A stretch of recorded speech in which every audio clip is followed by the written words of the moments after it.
So y'all just stand by for me. I just want to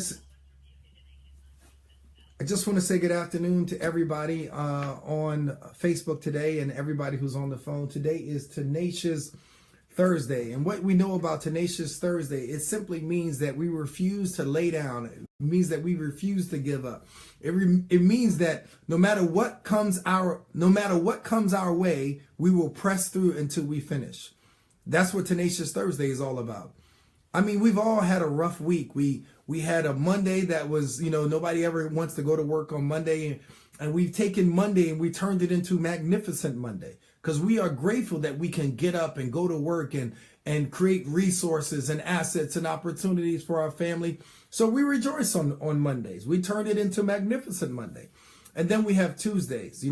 Most times you're so stressed out on Monday, but if you say to yourself, Lord, if I could just make it to Tuesday, if I could just get to Tuesday, and we've turned Tuesday into Triumphant Tuesday, triumphant.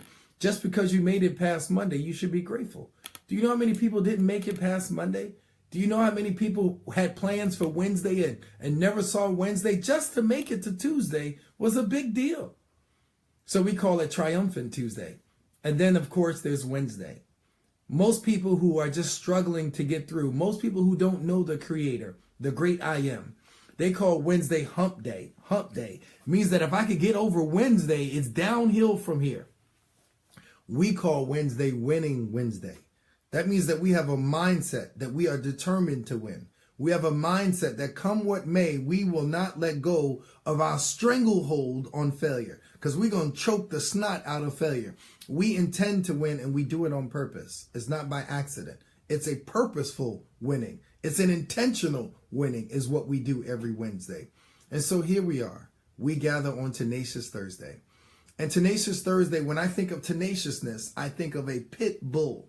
Y'all know I'm from the inner city in the South Bronx. And to be tenacious where I come from means that you are prepared to die before you lose. How about that? You are prepared to die before you quit. That's what tenaciousness means in my neighborhood. It doesn't mean that you are tenacious until it's uncomfortable, right? And that's what some of us are. We are tenacious until it's uncomfortable. We will work on something until it gets hot, right? But tenaciousness where I come from, it means finish or die. And that's the mindset that we have every single Thursday when we come together. I had some meetings going on today, some international meetings with some international business people working on international projects. And when I had the meeting with them, I was excited to see that there were a lot of people around the table that looked like me and you. And talking about multi-million-dollar transactions. It wasn't a Mickey Mouse sort of meeting that we were having. We weren't discussing bubblegum, those bubblegum machines. We weren't discussing those. We were discussing how many tens of thousands of people can we employ? How many people's lives can we change? Can we make them better, right? Can we use government resources? Can we use people intellect? Can we use people assets in order to change the world? We have the opportunity to do that. I tell you guys every single week that we are always this close to our next transaction. We are this close to financial freedom. Don't you know that you are one prayer away from your whole life changing? You are one transaction away from your whole life changing. You are one invention away from your whole life changing. Don't you know you are one idea away? Your whole life can change. I was watching the story of a guy who invented this pillow, and you guys have seen this pillow on the television. There's a guy, he invented a pillow. He made something like $50 million off of a pillow. And we see pillows all the time. I mean, there's nothing really special about a pillow. But the guy says this pillow, the one that he created, stays cool when other pillows get hot. He said this pillow, it bounces back to shape no matter how much weight you put on it. It bounces back. I mean, it's just a pillow. But it's all in the presentation of that pillow, right? And he says, I've made this pillow affordable and I've given you a money back guarantee. And let me tell you, people are happy to buy this man's pillow. It's a winning formula. And so many of you who are on this line, you have a winning formula inside of you. How many of you have been dreaming about a book? And you said, man, I'm going to write this book. And year after year after year has passed and you've written nothing. You don't even write notes to yourself. You don't keep any sort of journal or documentation about your book. How do you expect a book to be written if it's not by you? All of those hopes and dreams, ideas and stories, you will take them to the grave with you. Shame on you. That's robbery. That's robbery. Somebody should charge you with a felony and put you in jail for refusing to do the dreams that are inside of you. Are you hearing me? How many of you wanted to build something, whether it be a building, a school, a library? How many of you wanted to build something and never got started? How many of you had a great idea, whatever that idea might be? My mother is the person who came up with the idea for the hula hoop. Y'all know the hula hoop? You know that thing you put around your waist and you kind of wick yourself around? She also came up with the idea for something called click clacks. Y'all know what click clacks are? I can't even explain to you what a click clack is unless you're from a certain sort of demographic. But a click clack, it's like two glass balls with strings on it, a string in the middle, and it's equally weighted and you go up and down and it makes a noise like click clack, right? It's a game that kids play. My mother had that idea. She also came up with the frisbee and the yo-yo, right? She probably came up with the super soaker too. But I said, Mama, unless you get your ideas on paper, unless you secure your idea, it's just an idea. Are you hearing me? So to all of you, I'm giving you a wake up. Write down your ideas. Don't always be afraid to share your ideas with somebody who may be in a position to help you. Some of y'all are so scared that somebody's going to steal your idea that your idea is buried with you. Are you with me? All of you should have some sort of inner circle of people that you trust. It is the friendships that we have gathered and the relationships that we have gathered that we have got to make use of. It is our network that is our net worth. Are you hearing me? We're always so afraid that somebody's going to take our little idea, right? Had my mama shared her idea, I'd be Mr. Yo-Yo right now. I'd be Mr. Frisbee right now. I'd be Mr. Click-Clack. Are you hearing me? You got to find a good network that you can trust. Networks make the difference. And that's why I love my company. Here I am. I've been in a company for 6 years. And because of the 6 years I've been in this company, I've grown to know and love 300,000 people who were not in my network before. Do you not understand the value of a network of 300,000 people? I mean, that's a small city or a big town, or that's a country. That's an island somewhere. 300,000 people have been brought into my circle of personal people who I know their names and phone numbers and contacts because I decided to join a little business 6 years ago. How many people are in your network? Don't you know, some people say, man, I don't want to join your business because it costs $249. Don't you know, for $249, for every dollar that I've spent, I'm now associated with 1,000 people? That means when I write a book, I can sell 10,000 books faster than anybody in our industry. When I put out a t-shirt, I can sell 10,000 t-shirts faster than anybody in our industry. Are you hearing me? If I need a connection or a connection with somebody in a particular country or city or government agency, I'm a phone call away, a text message away, an inbox away. That's a cheap price for $249. Wouldn't you agree? So I'm telling you, you need to rethink things as we go into 2018. You got to rethink it. You got to think differently as you go into 2018 and stop thinking about what it costs you, but realize what assets are now at your disposal. Does that make sense? Think about what assets, what people assets are now at your disposal. What intellectual assets are now at your disposal. What information assets are now at your disposals. You don't have to reinvent the wheel. You know what I'm saying? Some of y'all are trying to reinvent the wheel. You're trying to find things and do things that are already done. You're trying to write things and figure out stuff and make contacts that the contacts are already made. Will Smith says, and I believe him, that we are 6 degrees of separation from anybody and anything that we want to have contact with. 6 degrees, right? There are people on this line that you know me and I know Oprah, right? You know me and I've met Barack, right? So we just a few degrees of separation away. I remember my wife said to me one day, she says that she wanted to get on the Oprah show. She wanted to go actually to the show. And I said, I really wanted to do something special for my wife with regard to meeting Oprah. And for years, I could not get her on the show, right? I just, to get on the show at the time when Oprah was at her zenith, at her apex, it was not an easy thing to get on Oprah's show. But a friend of a friend of a friend of a friend invited us to her house. Now, you can't beat that, right? I mean, it's better than being a part of the studio audience to say that I've made it to the house. That was a phone call. That was a text message. That was an inbox, an email, a meeting to the house. All of us on this line are connected to people and you do not know their connections. But that is the same way that we build our business. And sometimes you got to learn how to build a reliable network. And where else are you going to learn that? They don't teach you that in school. There's no business class where they teach you how to network 101. There's no class for that. They'll teach you math. They'll teach you accounting. They'll teach you English. But the math that they teach you doesn't teach you how to make money. The business that they teach you does not teach you how to own your own business. It teaches you how to be an employee of somebody else or to manage somebody else's resources. You take English and communications classes and they teach you how to speak the king's English or the president's English, but nobody teaches you how to communicate in order to change the world.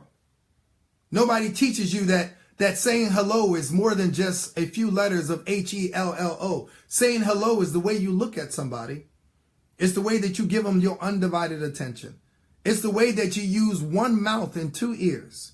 It's the way that you look them directly in the eye and that they know that you mean business. It's the posture that you have. It's the way that you stand. It's the way that you edify the person who makes the introduction. All of that is critical. There's no class for that in school. So you leave school and you join something like, what's that, that speakers bureau that people have. What is that thing? Can't remember. Some speakers bureau that people pay money for. And they join it. Let me see. I want to see, because some of y'all are on that speakers bureau. What is that thing? What is that thing where they teach you how to speak? Hang on. I'm going to find it. I'm going to find it. I think this is important. Can't remember. Any of y'all know the name of that thing where they charge you to teach you how to speak? Anybody know the name of that thing? Nobody knows? Toastmasters. Thank you, June. You knew what I was thinking. Y'all all knew what I was thinking. Toastmasters, right?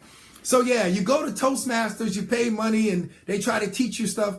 And it's a sanitized environment. And Toastmasters, you practice it. But in the business that I'm in, as you learn it, you actually see a financial reward that comes along with it. So it's like a class where you learn where there's a compensation attached. Are you with me?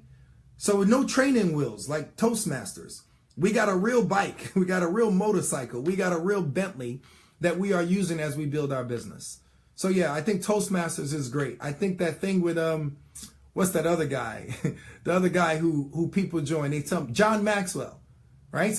They were so happy they were on the internet. They got a John Maxwell certificate. And I think that's wonderful to get a John Maxwell certificate.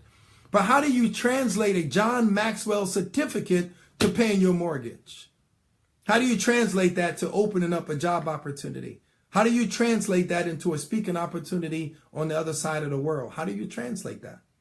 How do you turn a John Maxwell certificate to a meeting with somebody who just met with Warren Buffett last week, or somebody who just met with Bill Gates, right? I had a meeting with one of my good friends who says, I hang out with Bill Gates all the time. I got his phone number right here on my phone. How do you translate that relationship, right? Hopefully John Maxwell will teach you that, because if he's not, my company does. We teach people that. We teach people how to leverage that relationship and to make it work for you. So, the Bible says don't just get wisdom or don't just get knowledge. With the knowledge that you get understanding, right? Knowledge is the understanding of facts and figures. Wisdom is the application of those facts and figures, right? So don't just get knowledge, get wisdom. And wisdom comes from the circle that you're in. And you got to be around people who actually care about you, right? Not everybody who you dealing with, not everybody in your circle has your best interest at heart. And the way that we know who cares about us, it takes time. It takes relationship. You need to see people in different kinds of environments, under different kinds of circumstances, in order to see who they really are. Are you with me? I mean, there's a song that they used to sing on the Kodak commercial. I see your true colors. Y'all remember that song? I see your true colors shining through. I see your true colors. That's why I love you. You got to see what people go through, man. You got to see people when they're up and when they're down. You got to see people when they have no stress, and you got to see how they deal with stuff under adversity. We see the truest portion of people when they are under adversity. You see the true them come out, who they really are. You see past the facades when they're dealing with some stressful environment. I love the business that I'm in.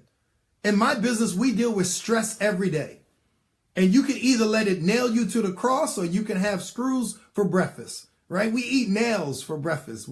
That's the breakfast of champions. You get a chance to see how people deal under different environments. Also, what I love about the business that I'm in, we give you as much as you can handle at the position that you are at. You can promote yourself as you learn how to deal with people better. Are you with me? We promote you based on your ability to deal with problems and situations. And that's true for your job. Your job pays the people the most money who are best able to solve problems, right? So you're at a job and it looks like you're doing the same exact thing that your boss is doing. I mean, you look at your desk, you look at his desk, and your desk looks the same. You look at his project and your project, and they look the same, but you can't figure out why your boss is making more money than you. They're paying your boss more money because it is the expectation that he or she will be better able to deal with problems that arise. Your responsibility is just to sort of look at the facts and figures. Your responsibility is just to report on things as you see them, to see the conditions as they exist. They are paying your boss and your boss's boss not just to report that there's rain. We all see the rain, man. They are paying them hundreds of thousands of dollars or seven figures a year because not just to report on the rain, but to build an ark. Are you with me? To build an ark, to build an umbrella, to build a rain suit. Anybody could see that there's rain. Why am I going to pay you six figures to report on the obvious?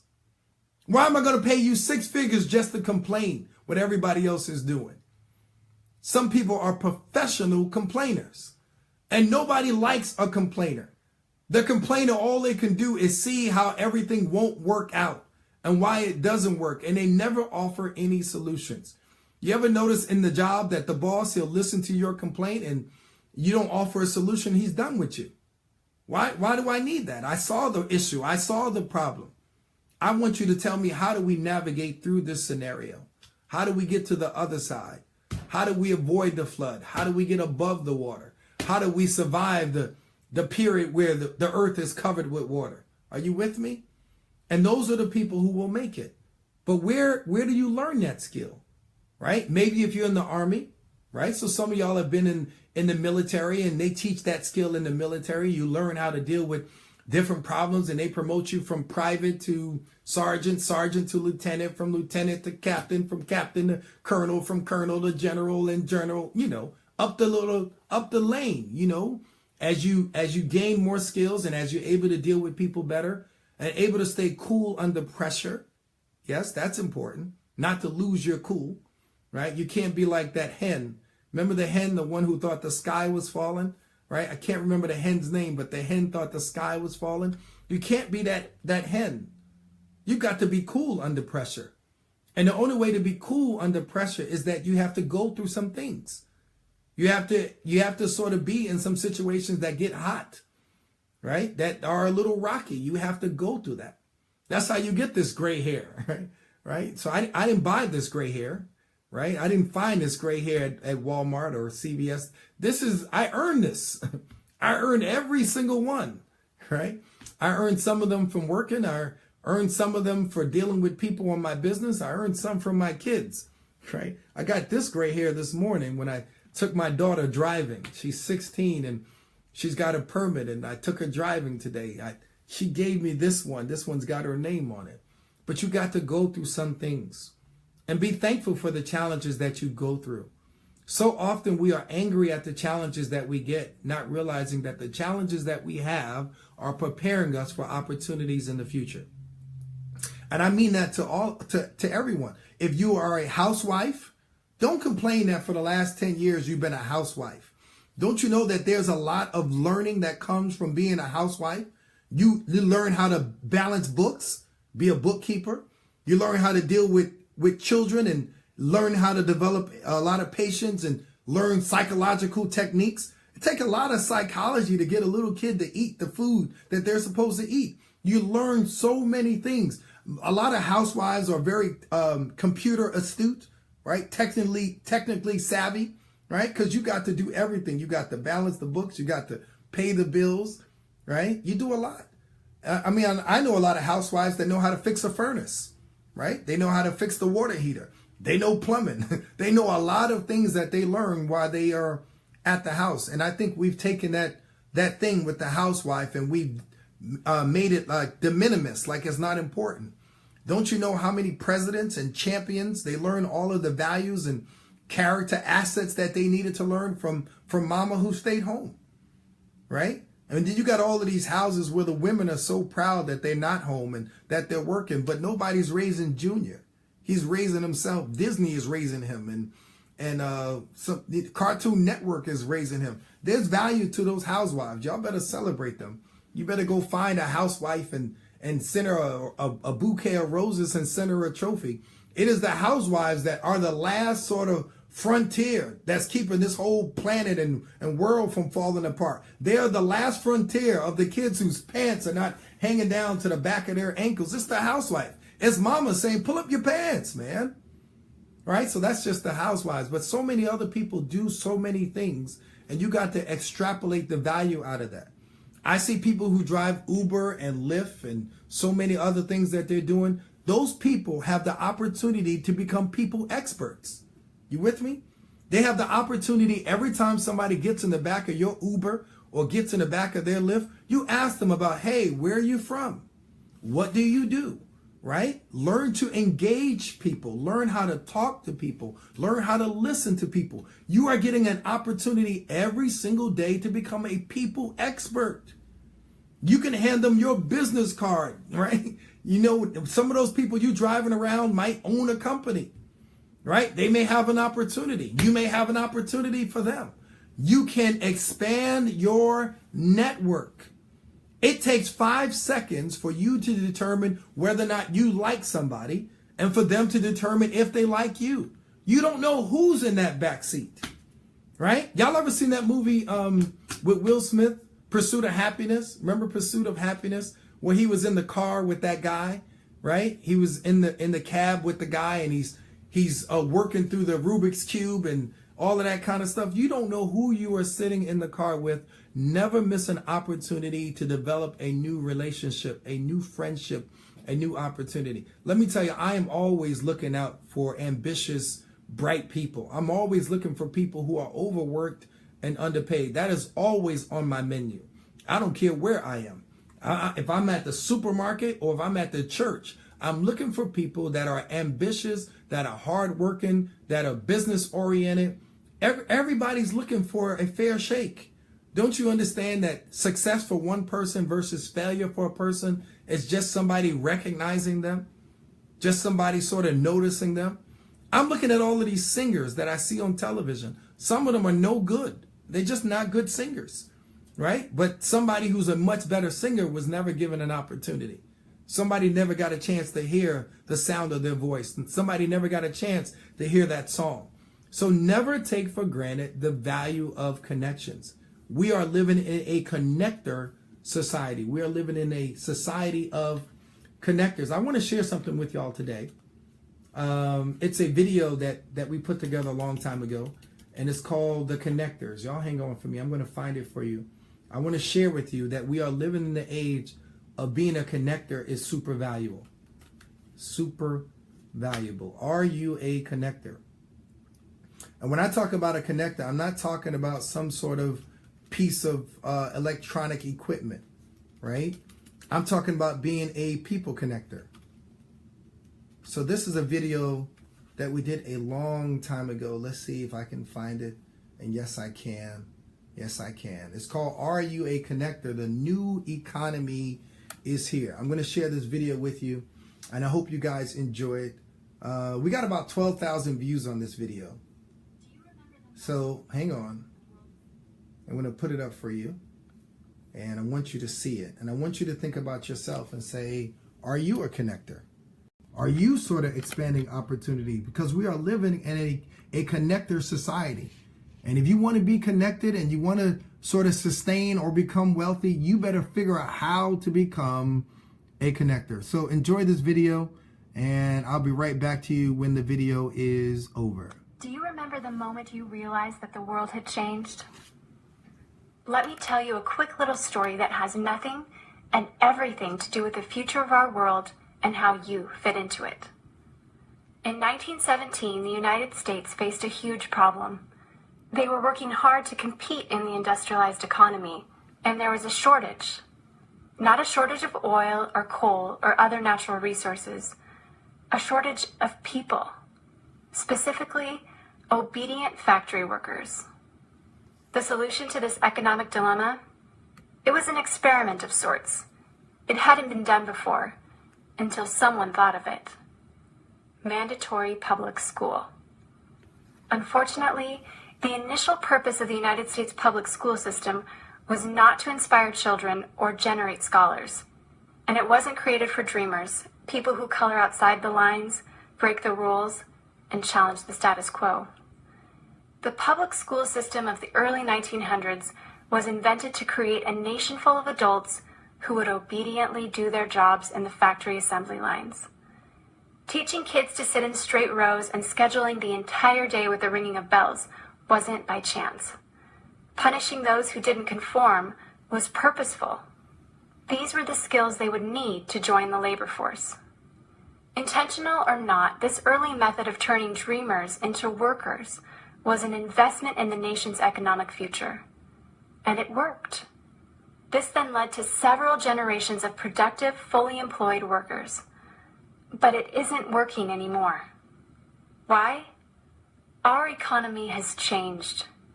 We don't live in an industrialized economy anymore. We live in a connected economy. Right now, there are more users on Facebook than there were people on the planet 200 years ago.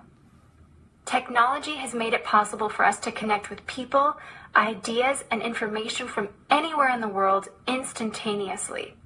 And as a result, our economies have expanded from localized towns and communities to the entire world. We have globalized trade in nearly every way. In the past, the obedient, do-what-you're-told without question people were rewarded for working hard and putting their dreams aside in order to toe the line. They were given well-paying jobs that led to long-term careers. They were guaranteed pensions, benefits, and the promise that they would always be taken care of. And they were. But that promise is gone for most of us today. Even if you have a white-collar job, the majority of white-collar workers are still working in a factory. Instead of operating a sewing machine or welding a widget, they now push pencils, type on keyboards, or process paperwork. It's still factory work because the entire focus of the day is spent on increasing productivity, which leaves little room for creativity, spontaneity, or individuality. The educated, hard-working masses are still doing what they're told, but they're no longer getting what they deserve. Even if you do everything you are told to do today, graduate from high school, go to college, get a degree, work hard in whatever job you can find, if you're lucky enough to find one, you're not guaranteed anything. companies are being forced to change or die right now. Layoffs happen much more often than job openings appear, and the highest paying jobs are disappearing or heading overseas at an alarming rate. If you have a job where your boss tells you exactly what to do, he or she will always find someone cheaper than you to do it. Did you know that the average length of a job today is about 4.5 years? Contrast that to the 1960s when it was 40 years. The connected economy rewards a different group of people. It rewards the people who see things differently, who don't conform, people who have ideas that no one else has, people who are willing to work hard but know that the old way of doing things is broken. The connected economy rewards you not for being a cog in the wheel of life, but for standing up and reaching out. The connected economy rewards the connectors. Whether it's connecting a person to a person, a business to a business to a product, or a product to a person, those who learn how to connect are the ones who will survive and excel in the connected economy. That is how the world has changed. It's not about to change, it already has. Things are different now, and they're not going back to the way they used to be. Look at Facebook. What's their product? It's you. Your network, your information, your ideas, they all have value. Does Facebook pay you for the money they make selling your information to advertisers? No. But we still use it because we have an innate desire to connect with people. In fact, neuroscientists have found that we are actually hardwired to connect with each other. Some people know how to leverage this innate ability in today's economy, but most don't. And because they don't know how to do it, most of them are paralyzed with fear, resisting the shift, despite clear indications telling them it's time to change. In 1917, a group of people performed an experiment that forever changed the way that we earned a living. The world today is facing another huge problem. We're facing a shortage of our own. Not a shortage of factory workers or consumers. The world has enough of those. We have a shortage today of dreamers and connectors. And so, we're holding our own little experiment. And you happen to be the subject of it. This 8-minute presentation was specifically designed to seek out and find the connectors around us. Those who recognize that we are on the brink of the next economic revolution, who are ready to thrive in the connected economy, and who are searching for the best way to do it. The internet and technology are rapidly changing the way that we do everything today, including how we make a living. It's not too late to embrace the change and find a way to make yourself relevant and profitable in our brave new world. And that's why we've invited you here today. We've created something that rewards you for connecting. It pays you for bringing people together behind a cause, product, or idea. And we have systematized it and made it so that you can do it from anywhere, with anyone, at any time.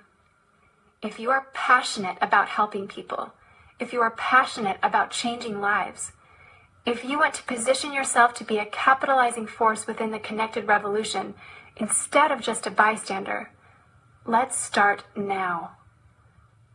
Do you remember the moment you realized that the world had changed? How about the moment you realized you could change with it? Are you ready for the details? Awesome. So that's a little video that we did called Are You a Connector? And 3 years ago we put it out. You can find it on YouTube. Just type in Are You a Connector? Are You a Connector?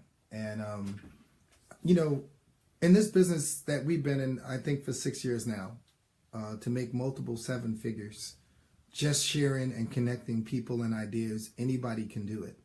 There's nothing special about us. It's just we're willing to engage for ourselves the same way we do for our boss. The complete opposite of what most people do.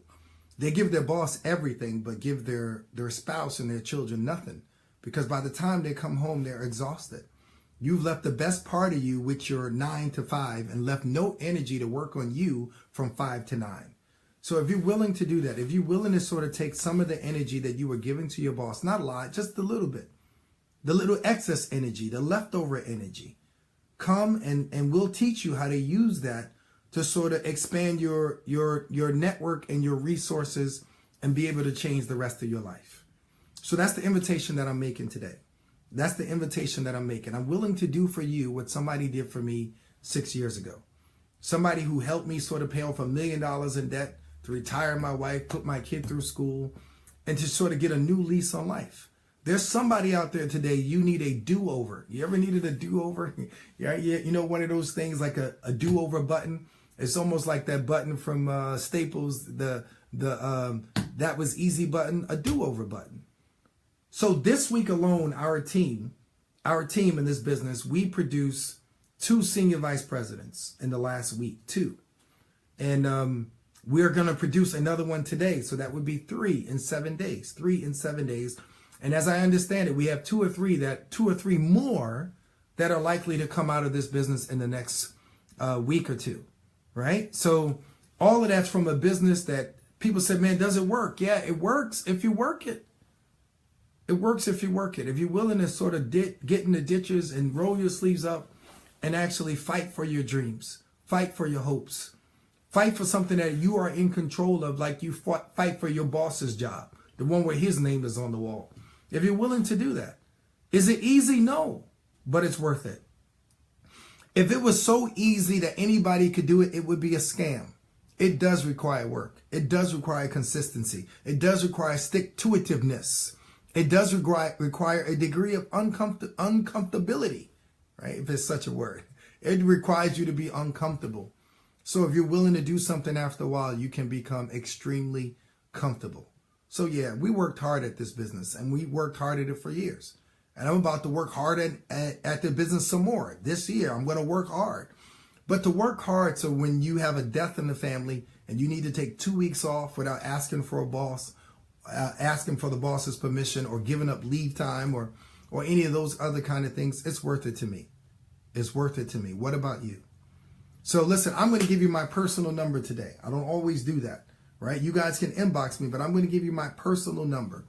And if you want to find out how you can become a connector and use your person resources, your intellectual acumen, and something bigger and broader than just your personal employment and be able to do it on your downtime, I'm going to give you my number. Here it is, right? I'm going to put it out there. You can text me. I am a texter, right? I love technology, and I love technology because it makes it easy. Here's my number, right? All you got to do is text me. Am I making this too simple? I think I am. I think I'm making it too simple. Just text me. Text me and say, please give me more information. Right? I'm interested. You could type that. I'm interested. Give me more information and we'll talk. If it's for you, hallelujah. And if it's not for you, I'm okay with that too. But never miss out on the opportunity to expand your network for $249. Are you with me? To be introduced to 300,000 people and to grow your network for $249 to not do it, I think is foolish. I mean, the network in and of itself is worth it. Forget the fact that you got tax write-offs and other sort of benefits that come from it, but just expanding your network. Remember, your network is your net worth. Everything that you need is on the other side of hello. Hello. There's somebody on the other side of that hello that can direct you to some other person, some other thing, something to move you closer to your hopes, your dreams, and your ambition. So somebody did it for me 6 years ago, and I've extended the opportunity for you. You can never say between now and the time that you go to the grave that nobody has ever extended an opportunity for you to chase down your dreams. With that being said, everybody, this is Thomas Felder, Platinum Senior Vice President for the awesome and incredible Team TNT. I look forward to seeing each of you on the beaches of the world, if not at the beach, at the bank. But more importantly than any beach or any bank, I look forward to seeing you at the gates of the kingdom. For what would it profit a man to gain the whole world and to lose his own soul? Until I meet you and greet you, walk with the King today and be a blessing. This call or video, whatever you are watching or listening to me on, is officially over. Elohim bless. You guys take care.